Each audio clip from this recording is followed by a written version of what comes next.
ببینین دریای کابل سرچشمهش از کوههای پغمان است نیست؟ صحیح است نه؟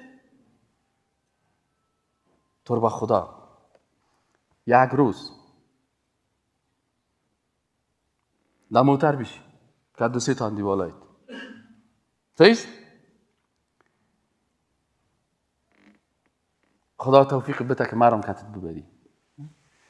اینا دسته برو در پغمان دمو سرچشمه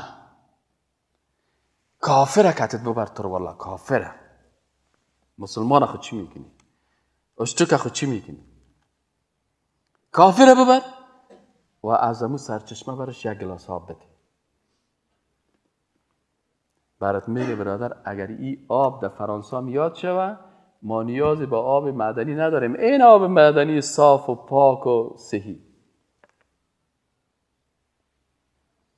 اما همین آب بیچاره که سای برکت کرد این مردم افغانستان، این مردم کابل، این مردم صاحب دیگه صاحب گندنای خود دی میشه. دیگه صاحب کراچی مولی سرخک و ترکاری رو دی داخل کردن. دیگه صاحب کثافات خانه رو صاحب در دریا میپرد. در پیش پل خشتی پل محمود خان برو اشتک تا یک گلاسه از اونجا بده اشتک سرت خنده میکنه میگه سر مرش خند میزنی یه خوردن است. دین عین گپ ما ساختیم در افغانستان.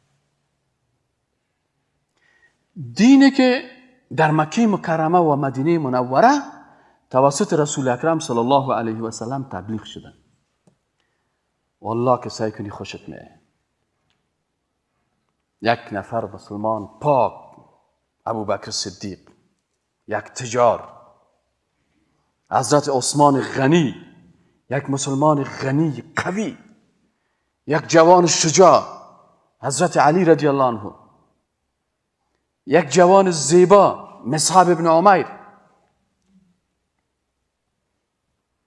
یک فارسی سلمان فارسی، یک افریقایی بلال حبشی، یک اروپایی صهیب رومی. صحابیا با هم میشینن از یک معلم پاک با اخلاق با دیانت با تقوا کلماتی از قرآن میشنون و کلمات از احادیث رسول الله صلی الله علیه و آله میخونن. در این مجلس کافر میآید داخل میشه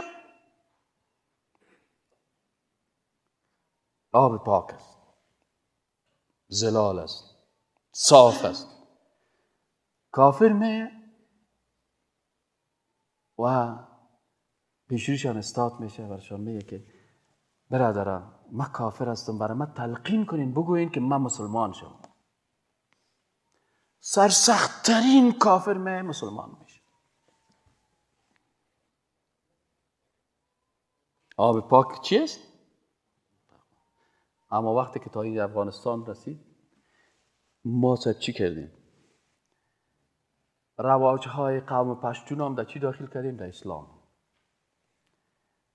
تویانه را دختر خدا میفروشیم به نام مهر اسلامی. قرآن میگه قصاص، ما میگیم نه 3 دختر بعد میگیریم، ایران در اسلام داخل کردیم. مردم تاجیک صاحب که آمدن سمنک خودم در اسلام داخل کردن. شعله شیرین هم در اسلام داخل کردن. گدایی و اسقاط خوردی و فقر خدا عثمان غنی اینجا صاحب مولوی صاحب گدایگر شیشته در دوره اسقاط. الله عزت دادش در مسند پیغمبر شیشته.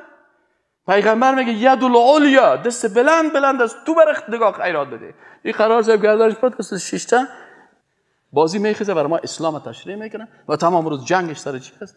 سر این میست که اسقاط بخوریم یا نخوریم، شوله بخوریم یا نخوریم، حلوا بخوریم یا نخوریم.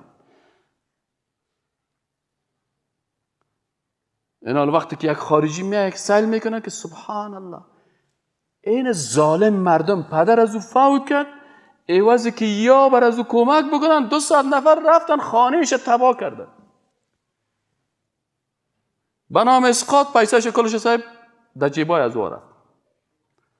به نام خیرات چیزی که خان و ملک و وزیر و رئیس از کلش صاحب چاشتکی نان خوردن.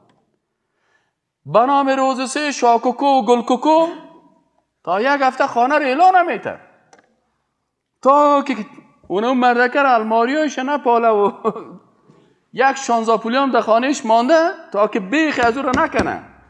روز هفتم که شد مردکر میگه پدر خو رفت، زمین هم رفت، بیرد غرق از لاله.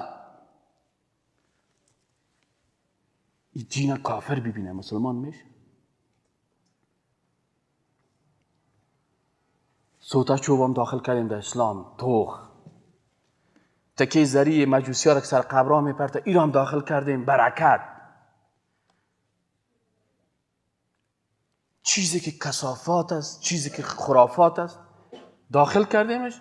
از دین چی جور کردیم؟ آب دریای کابل لپل محمود خان.